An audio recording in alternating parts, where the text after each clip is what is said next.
Hello there, welcome to our channel Tutorial Guru. Again, hope you are doing fine. I'm back with another tutorial video, and today I'll be showing you how to unpublish or hide your page on Facebook. And now without further ado, let's dive right into the video.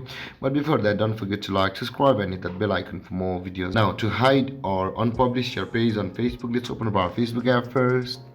And after opening our Facebook app, now to hide our page, we will be required to click or tap on the three dotted icon on the top right corner of our screen. Tap on the three dotted icon, and after that you can see the pages option available over here just below the memories. Tap on pages, and after that you will find the tutorial guru available over here. Tap on tutorial guru like this.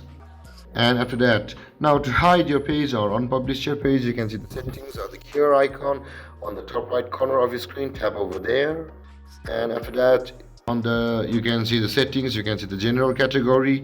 Tap on general, and now when you enter this page, you can see all these options available over here. Now if you want to hide or unpublish your page, you can see the unpublish option available over here when you scroll down on the general category of the general. And now if you want to hide your post, tap on unpublish, and after that your page will be hidden from Facebook. And there guys, this is how you hide your page on Facebook. And if you have any confusions or questions regarding the topic, don't hesitate to comment in the comment section below, and don't forget to like, subscribe and hit that bell icon for more videos. Thank you for watching guys. Peace.